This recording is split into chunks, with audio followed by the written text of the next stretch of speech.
아버지 앞에 나와서 죄를 고백하고 결단하는 아들을 보고 아버지는 그를 받아들입니다.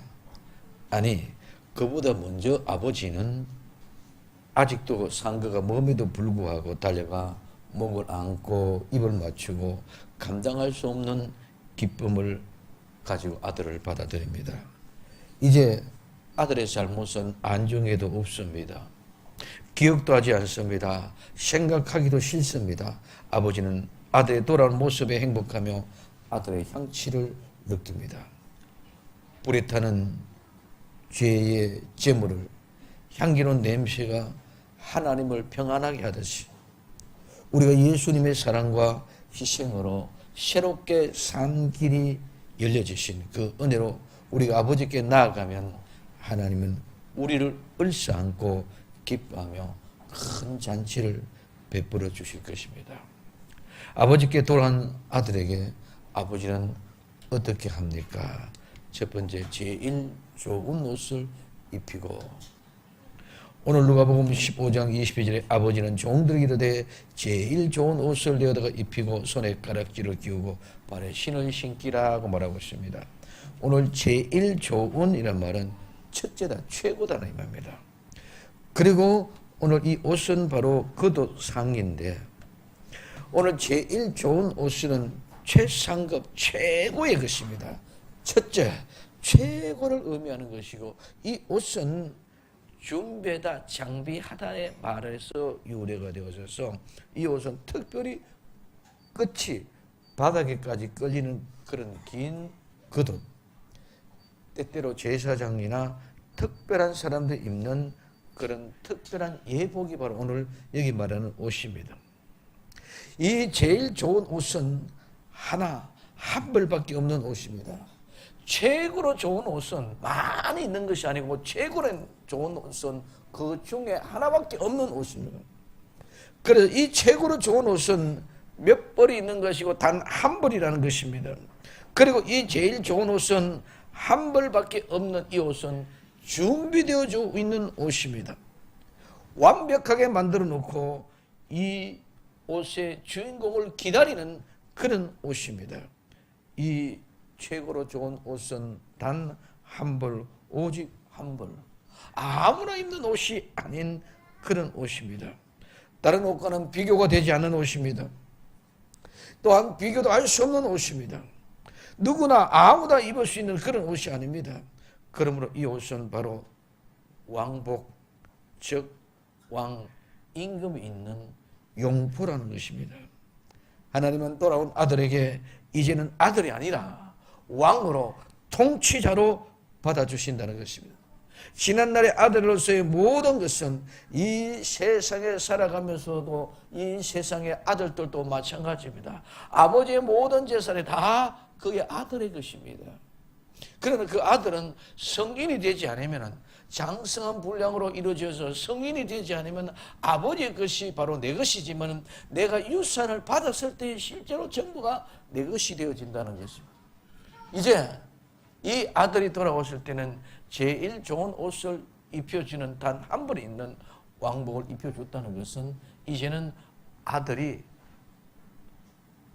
완전한 상속권을 받을 수 있는 그런 신부로 회독되어졌기 때문에 이제는 그 유산을 다 주어서 이제는 아버지 것이 내가 유산을 받음으로 실제로 내 것으로 만들어 간다는 의미가 이 속에 포함되어져 있는 것입니다. 그래서 아직 넘겨주지 않는 상태 아들에서 이제는 넘겨받은 성인으로서의 아들로 바꿔진 상태, 그래서 이 유산을 이제는 물려받을 수 있는 그런 상태로 인정받는 것이 바로 오늘 제일 좋은 옷을 준다는 것입니다. 이제 돌아온 아들은 아들이 아니라 성인이 되어서 이제는 내가 유산을 다 물려받아서 통치권을 가지고 있는 그런 아들입니다. 그래서 제일 좋은 옷을 입혀준 것은 왕복을 입혀주셨다는 말이고, 이제 왕복을 입혀줬다는 것은 바로 모든 것들 다 상속받았다는 것입니다. 오늘 어린 아이의 신앙에서 장성한 자의 신앙으로 성숙했다는 것입니다. 오늘 히브리서 5장 13절에서 14절에 오늘 대저 젖을 먹는 자마다 어린아이니 의의 말씀을 경험하지 못한 자여 단단한 식물은 장성한 자의 것이니 저희는 지각을 사용함으로 연단을 받아 선악을 분별하는 자들이라고 말하고 있습니다. 제일 좋은 옷을 내어다가 입힌 것은 제일 좋은 옷은 이미 준비되어준 옷입니다. 이 준비된 이 옷을 가져다가 입힙니다. 이 옷을 입히는 것은 옷 속으로 들어간다는 것입니다. 옷을 입히는 것은 옷 속으로 들어간다는 것은 그 옷으로 말미암아 나의 신분이 바뀌었고 나의 권위가 바뀌었고 나의 생애 전체가 다 바뀌었다는 것입니다.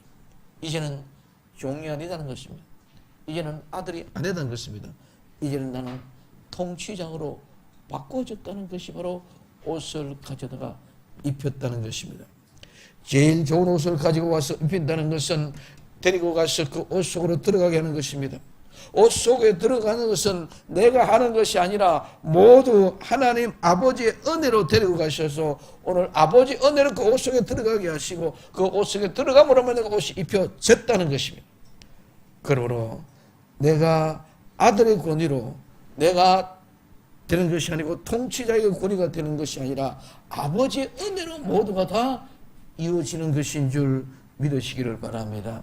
그래서 이제는 아버지가 나를 통치자의 권위로 인정해 주셨다는 것입니다. 오늘 그렇기 때문에 절대로 내 공로가 아니라 모두가 다 하나님의 은혜입니다. 그래서 나의 나 된 것은 모두가 다 하나님의 은혜로 된 것이라고 사도 바울은 고백하는 모습을 보셨습니다.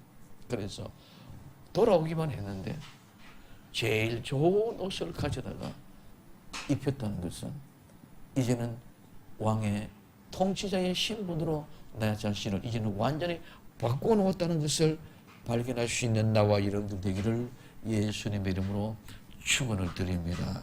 두 번째는 손에 가락지를 끼우고 아버지는 종들에게 제일 좋은 옷을 내어다가 입히고 손에 가락지를 끼우고 하고 있습니다. 손에 가락지를 끼운다는 것은 손은 의미를 보면 굉장한 여러 가지가 많습니다. 그런데 이 손은 오늘 비바람이 휘몰아치는 날씨, 악천후, 나쁜 날씨가 많은 오늘날 겨울 같은 그런 것. 악천후라는 말에서 유래된 말이 또한 이 손입니다. 그래서 이 굳은 날씨를 이긴 손이 바로 능력의 손입니다. 이 손은 하나님의 권능의 손입니다. 이 손은 통치자의 손입니다. 이 손은 우주를 조장하고 우주를 조절하고 우주를 관장하는 그런 손입니다. 즉 우주 만물을 통치하고 다스리는 그런 손이 바로 이 손입니다. 그 손에 가락지를 끼워줍니다. 이 가락지는 반지인데 이 반지는 손가락, 이 손가락은 10개입니다. 그래 이 손가락 10개에서 유래된 이 10개는 바로 10계명, 10계명에서 유래한 그런 것입니다. 그래서 10계명은 약속입니다. 그래서 약속에 손가락에 가락지를 끼워 주었다는 것은 바로 약속입니다. 오늘 우리는 결혼하면 결혼 반지를 낍니다. 그 결혼 반지는 무슨 의미가 있습니까? 사랑이라는 약속이 그 속에 담겨져 있는 것입니다. 그러면 오늘 이 계명의 10계명이라는 것은 바로 하나님이 우리에게 허락하신 약속입니다. 그래서 이 가락지는 약속의 의미를 가지고 있습니다. 그래서 오늘 이 가락지를 끼우고 이 말은 주었다는 말입니다. 맡겨주고 위탁했고 지명했다는 말입니다. 그럼 오늘 이 가락지를 끼워주는 것은 아버지의 손입니다. 이제는 왕의 손입니다. 이제는 이 손은 아버지의 손과 같은 동등된 손이라고 얘기하는 것입니다. 손에 가락지를 끼운 것은 그냥 가락지를 끼워진 것이 아니라 이 손은 누구의 손이다? 아버지의 손이다. 이 손은 누구의 손이다? 왕의 손이다. 이 말입니다. 그래서 아버지의 손, 왕의 손으로 위탁하여 맡겨준 것이 바로 손에 가락지를 끼워줬다는 것입니다. 이것이 곧바로 왕의 권위를, 통치자를 권위를 맡겨주고 위임한 것이 바로 손에 가락지를 끼워줬다는 것입니다. 그래서 이제는 아들의 손이 아니라 이제는 왕의 손이다. 이런 의미입니다. 오늘 창세기 41장 41절에서 43절에 이렇게 말씀하고 있습니다. 바로가 또 요셉에게 이르되 내가 너로 이집트의 온 땅을 총리하게 하노라 하고 자기의 인장 반지를 빼어 요셉의 손에 끼우고 그에게 세마포 옷을 입히고 금사슬을 목에 걸어주고 자기에게 있는 버금수레에 그를 태우며 무리가 그 앞에 소리 지르기를 엎드리라 하더라. 바로가 그로 이집트의 전국을 총리하게 하더라. 이제는 죄인의 손이 아닙니다. 이제는 종의 손이 아닙니다. 이제는 아들의 손이 아닙니다. 이제는 이집트의 총리의 손입니다. 통치자의 손이라는 말입니다. 이 바로가 요셉에게 손가락에 가락지를 끼워주면서 이제는 내가 너보다 더 나은 것은 보좌뿐이다. 모든 것이 다 내게 맡겨줬다. 그래서 오늘 이 요셉은 이집트를 총리하는 신분으로 어제까지만 해도 어디에 그는 감옥에 있던 죄인의 신분이었습니다. 어제까지만 해도 죄인의 신분이었던 그가 오늘 바로 앞에 나오라 바로가 손가락에 가락지를 끼워주는 순간에 그는 이집트를 총리하는 총리가 되어진 것입니다. 이제는 죄인의 손이 아닙니다. 이제는 야곱의 아들의 손이 아닙니다. 이제는 어떤 손가락이 아닌 바로 바로와 왕과 같은 통치자의 손가락이 되어졌다는 거죠. 어제 죄인이었던 요셉이 오늘 바로 왕의 통치자의 손이 되어졌습니다.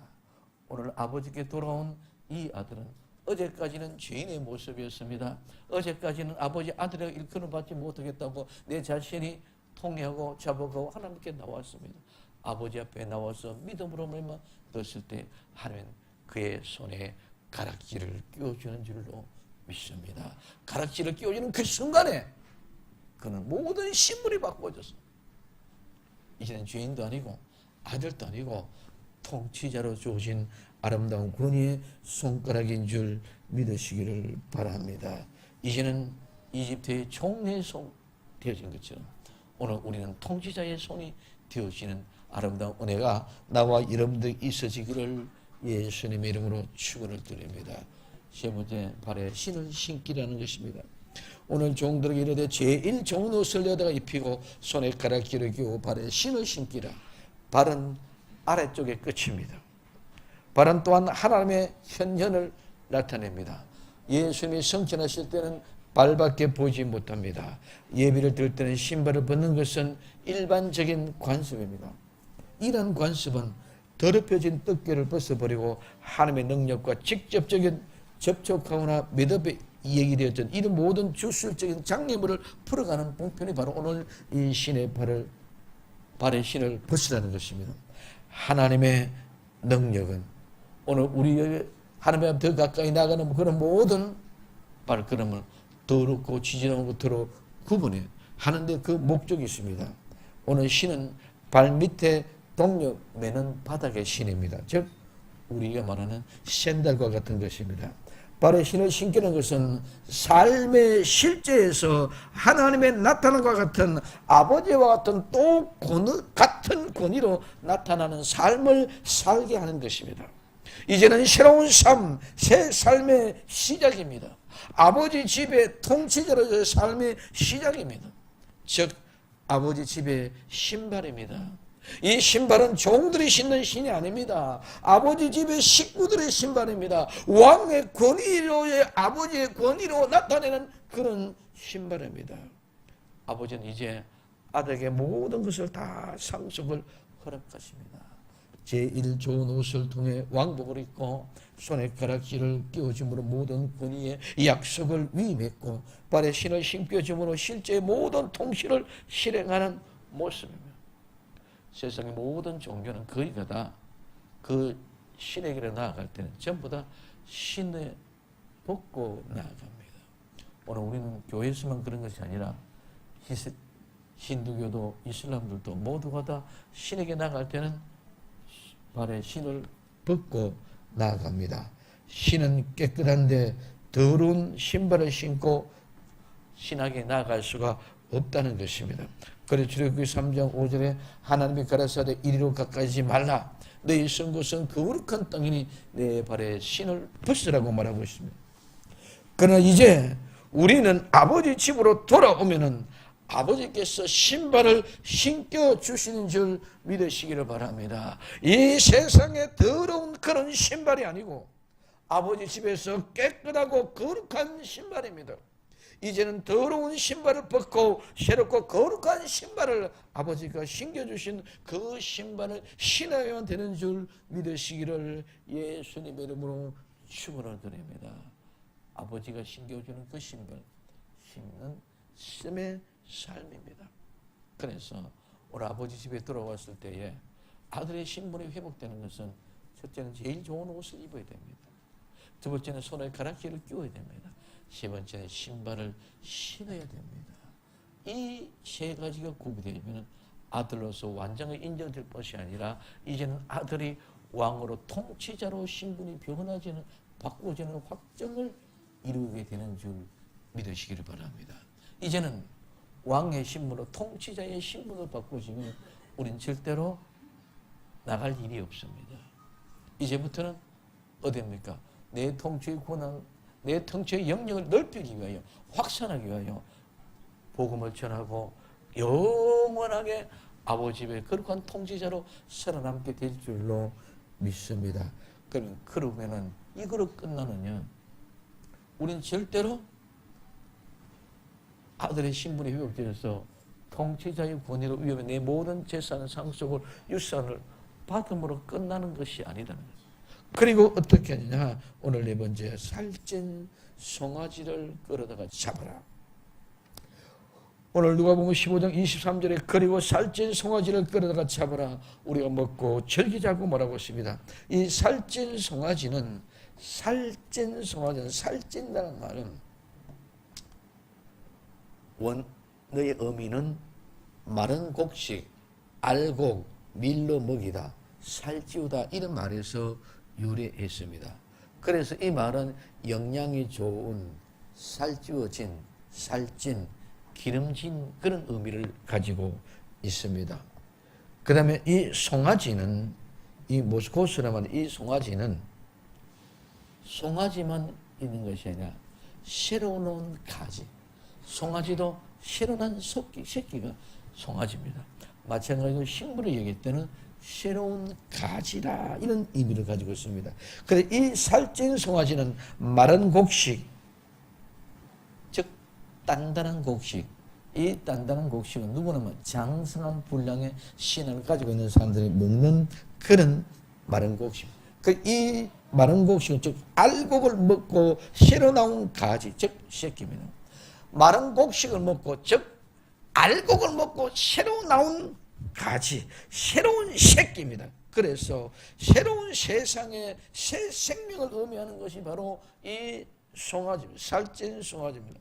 그리고 이 송아지는 끌어가다마는 가져온다, 운반한다는 말입니다. 이 말은 고통을 참고 견디고 이겨서 열매를 맺었고 결실을 했다는 말입니다. 그래서 끌어다가마는 고통을 참고 견디고 이기며 결실하여 열매를 맺은 것입니다. 새 가지의 열매가 맺습니다. 절대로 묵은 가지에는, 묵은 순에서는 열매를 맺을 수가 없습니다. 하늘의 새로운 삶의 가치, 이 세상의 모든 것을 참고 견디고 이기며 승리한 자들에게 주어지는 영광의 면류관과 같은 것이 바로 살찐 송아지를 끌어다는 것을 오는 것인 줄 믿으시기 바랍니다. 살찐 송아지를 끌어오는 것은 우리는 이긴 자들의 증거인 영광의 면류관과 같은 그런 겁니다. 그래서 그 살찐 송아지를 잡으라. 이 잡으라는 말은 죽인다는 말인데, 희생한다는 말, 이 말은 제사, 제물을 바친다는 말입니다. 오늘 제사다, 제물을 바친다는 말은 기본 의미를 가지고 있습니다. 그래서 처음에는 오직 번제만 이 말을 사용되어지는데 후에는 모든 종류의 제사를 다 의미해서 오늘 잡으라. 살찐 송아지를 끌어다가 잡는 것은 하나님 앞에 드려지는 희생 제사로 속죄의 제물을 드림으로 완성되어지는 것입니다. 속죄의 완성은 먹고 마시는 것입니다. 함께 하나 된 것입니다. 아버지 아들이 이제는 온 식구가 하나가 되어졌습니다. 그러므로 온 식구가 하나 됐기 때문에 하나님의 택한 백성은 모두가 다 한 식구인 줄 믿으시기를 바랍니다. 그래서 한 식구는 모두가 다 먹고 마시는 기쁨. 그래서 오늘 이 잡는 것은, 먹고 마시는 것은 성찬을입니다. 성찬은 이 기쁨이 있어야 됩니다. 그래서 먹고 즐기자. 자, 살찐 송아지를 끌고 와서 잡으라.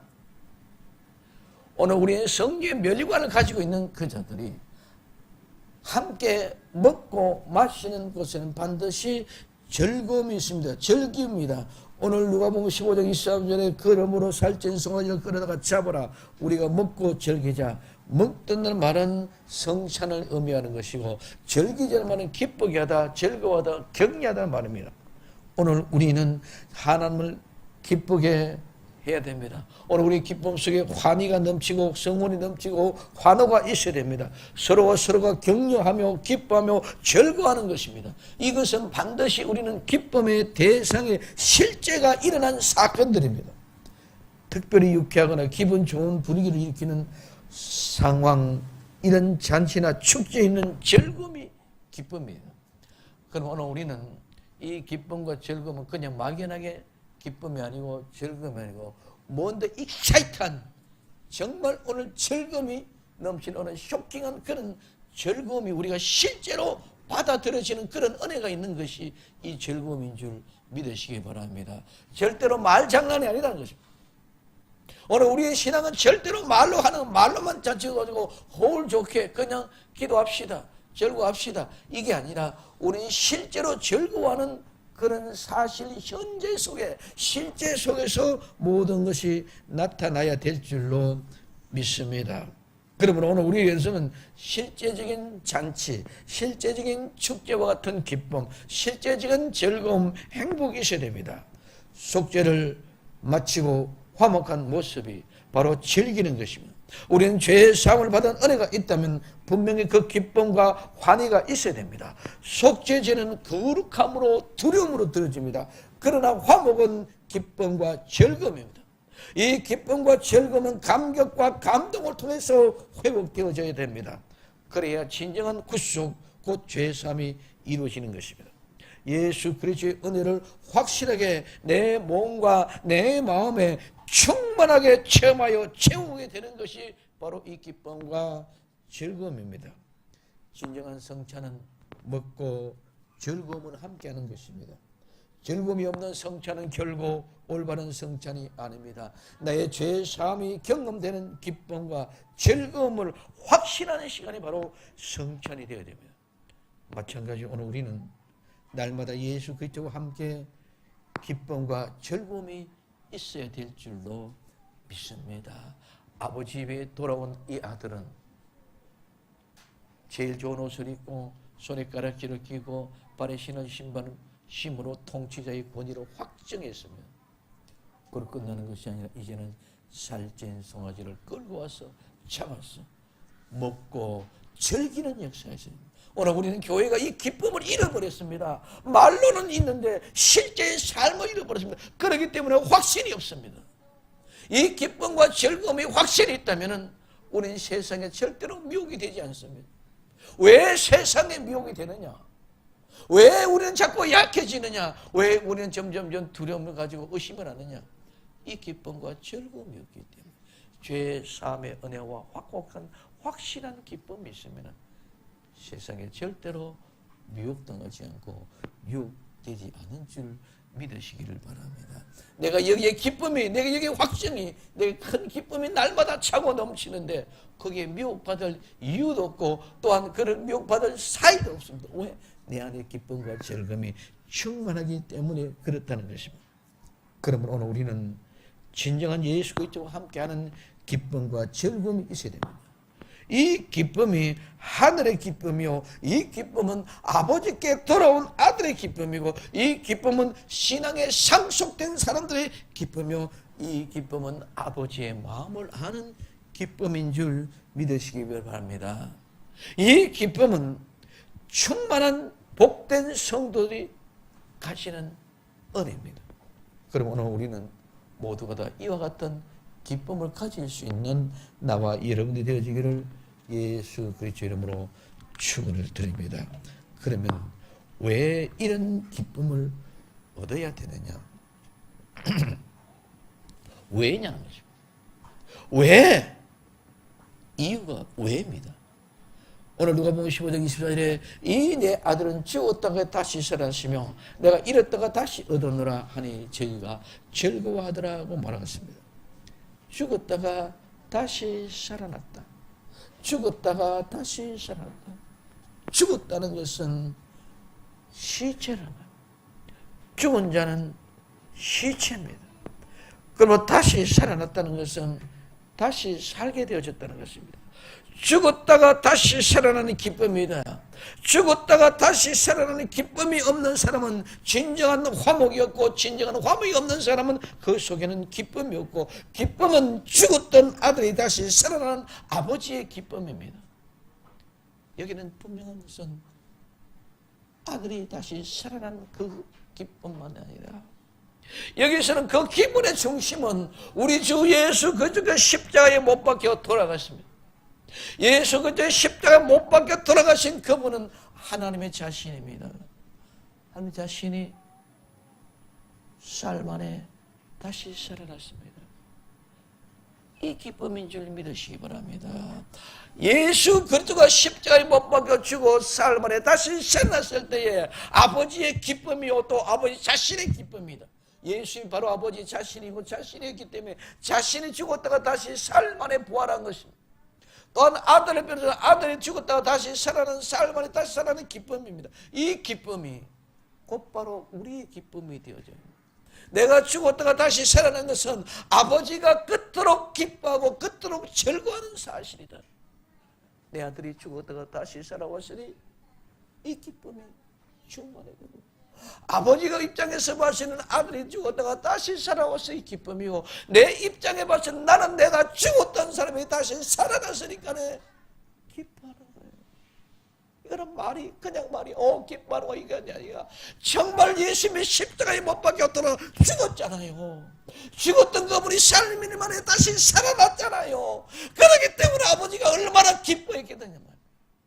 죽을 때는 죄 때문에 아버지가 외면했어. 그러나 이제 모든 죄를 다 장사 지내고 살 만에 다시 살아났을 때 아버지는 얼마나 기뻤겠느냐, 얼마나 즐거웠고 행복했겠느냐. 오늘 내 자신이 죽었다가 다시 살아난 것이 아니라 예수 그리스도께서 십자가에 못 박혀 죽으시고 다시 살아난 거룩한 부활을 통해 죽었다가 살아난 이 아들을 볼 때마다 아버지가 얼마나 기뻤겠느냐. 마찬가지로 예수님 하나님 자신입니다. 하나님의 자신이 죽었다가 다시 살아났을 때 죽었다가 사망 고지였겠다고 부활하신 그 자신의 시간 때에 얼마나 그분이 기뻐했겠냐. 이와 마찬가지로 예수님의 십자가에 못 박아 다시 죽었다가 다시 살아났었던 그 아들의 모습을 보고 아버지가 기뻐하셨고, 예수님이 자기가 십자가에 못 박아 죽었다가 다시 살아난 그 기쁨, 본인 자신이 다시 살아난 기쁨을 느꼈을 때 기뻐했습니다. 이 두 가지가 다 포함되었습니다. 마찬가지입니다. 내가 죽었다가 다시 돌아오니까 우리 아버지가 기뻐한다는 것이요, 내 아버지가 그렇게 기뻐할 뿐만 아니라 죽었던 나도 살았는 내 자신을 살펴볼 때에 내 자신도 보니까 너무 기뻐. 이게 함께 기쁨을 나타내는 죽었다가 살아난 기쁨의 대상들인 줄 믿으시기 바랍니다. 아무나 그런 기쁨이 있는 것이 아니고 누구? 오직 아버지와 누구? 오직 자기 자신. 내가 기뻐할 일이요, 아버지가 기뻐할 일이요, 이런 기쁨이 있기 때문에 아버지가 그 아들에게 제일 좋은 옷을 입혀주고 손에 가락지를 끼워주고 신에 발을 신겨주고 그거로 회복으로 끝나는 것이 아니라 살찐 송아지를 잡았어. 우리가 먹고 함께 즐기자. 왜? 이 내 아들은 죽었다가 다시 살아났다. 나는 죽었다가 다시 살아났다. 시체가 생명을 살아 뻘떡 일어나서 생명을 살아나는 그런 역사가 일어났다. 그래서 죽었던 아들이 살아난 기쁨, 죽었다가 다시 살아서 아버지께 돌아온 아버지의 기쁨, 이 기쁨이 함께 농축되어졌기 때문에 우리는 먹고 절기 잡고 얘기하는 것인 줄 믿으시기를 바랍니다. 두 번째는 이 아들은 잃었다가 다시 얻었다. 잃었다는 것은 멸망시키다.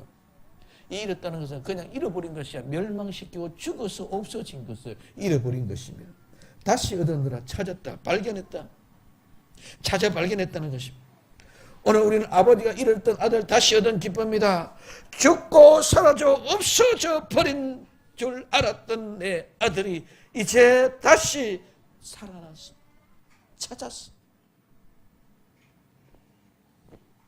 예수님이 십자가에 못 박혀 돌아갔습니다. 죽었습니다. 다시 살아나서 아버지의 기쁨이 되어졌습니다. 자기 자신의 기쁨이 되어졌습니다. 예수님이 십자가에 못 박혀 돌아가시는 것은 아버지께서는 그 아들을 잊어버린 것입니다. 하늘 보좌의 영광을 버리고 이 땅에 오셔서 그는 잃어버렸던 영광과 같았습니다. 오늘 아버지께는 탕자 둘째 아들은 이제 아버지의 모든 집에 풍요고 풍요는 모든 것을 다 떠나서 버려진 바지고 나왔습니다. 오늘 예수님은 하늘 영광 보좌를 다 버리고 이 땅에 오신 것인 줄 믿으시기를 바랍니다. 예수 그리스도 이 땅에 오셔서 하늘나라에서는 버려졌습니다. 잊어버렸습니다. 근데 다시 찾았다는 거죠. 하나님의 아들을 다시 찾았다는 거죠. 예수님이 십자가에 못 박혀 돌아가심으로 말미암아 이전까지는 잃어버렸던 자들 생각도 없었습니다. 안정기도 없었습니다. 이제는 잃어버렸던 자들 예수 그리스도로 말미암아 십자가의 앞에 나와서 예수 있는 믿음으로 말미암아 한 아들 찾을 때마다 잃어버린 영혼들을 찾을 때마다 기쁨이 넘쳐날 줄로 믿습니다. 잃어버린 아들 찾을 때마다 즐거움이 넘쳐날 줄로 믿습니다. 이 기쁨과 즐거움은 죽었던 아들이 다시 살았던 기쁨이요, 잃어버리던 아들 다시 찾았던 기쁨, 이게 복음이다. 오늘 예수님이 십자가에 못 박혀 돌아가심으로 말미암아 잃었던 아들이 찾아지게 된 줄 믿으시기를 바랍니다. 그전에는 누가 잃어버린 자고 누가 찾는 자인지도 몰라. 다 똑같아. 근데 예수 그리스도의 십자가에 못 박혀 죽으심으로 그의 아들 때문에 잃어버린 아들들은 다시 그에게 돌아와서 찾아와서 죄를 고백하고 다시 나를 살려주옵소서. 나는 이제까지 내 아버지 집에는 풍요가 있는 것인 줄 알지도 못했는데 내가 세상에 나가 보니까는 그렇습니다 하고 아버지께로 돌아오는, 잃어버리는 아들을 찾는 역사가 일어나는 것입니다.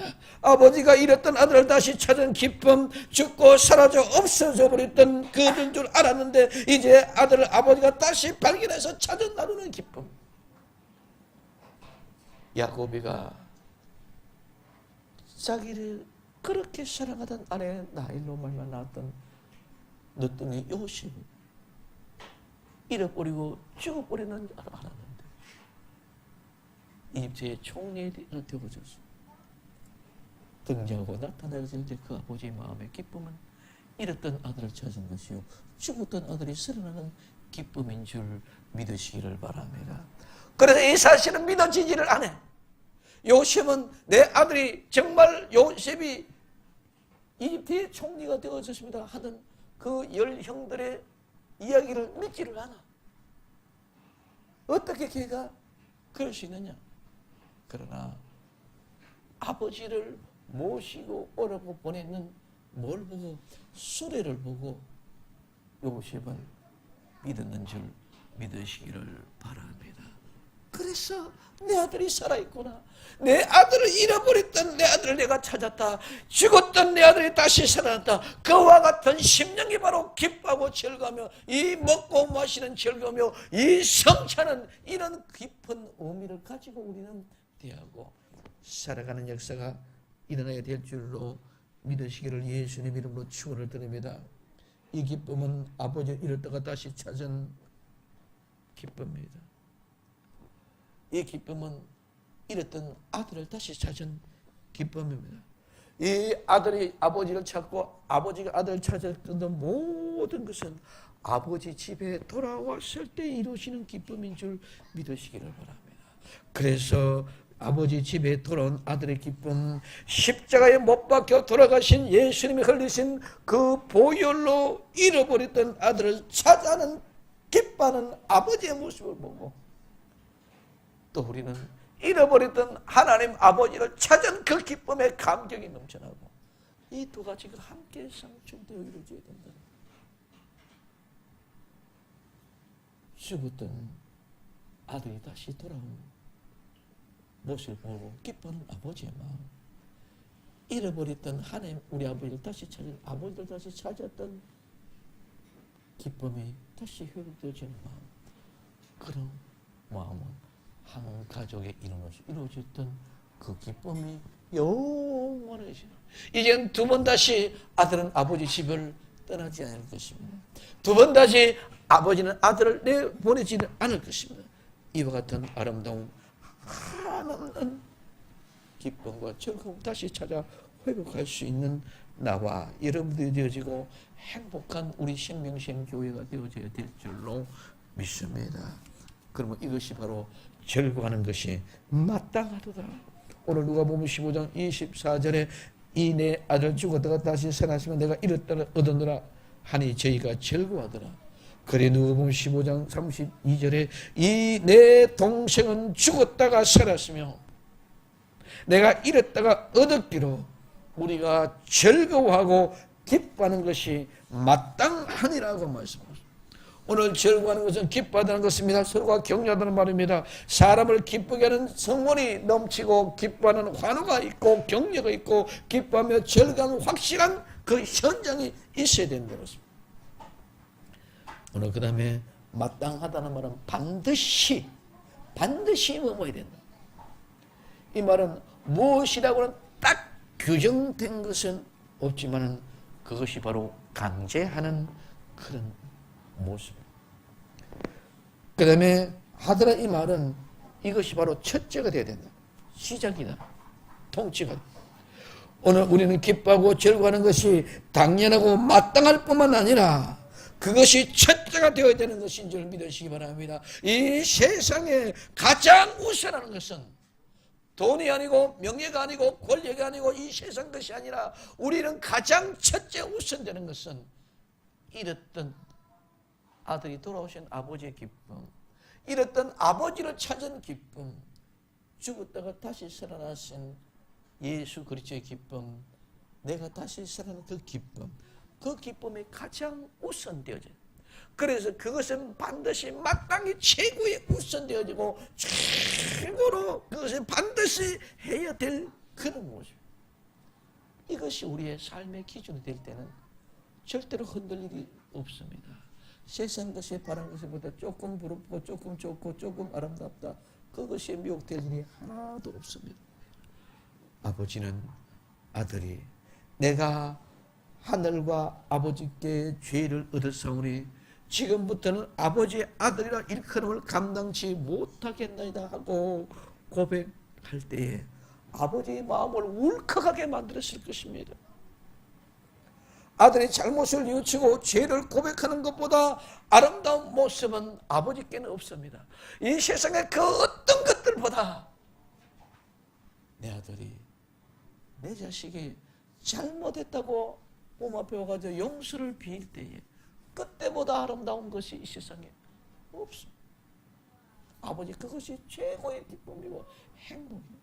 그때 마음이 울컥하지 다른 어떤 곳에서도 울컥할 이유가 없습니다. 죄를 고백하면 어떤 죄도 용서받지 못할 죄가 없습니다. 하지만 아무리 작은 죄라 할지라도 고백하지 않으면 반드시 그 죄는 심판을 받게 될 줄로 믿습니다.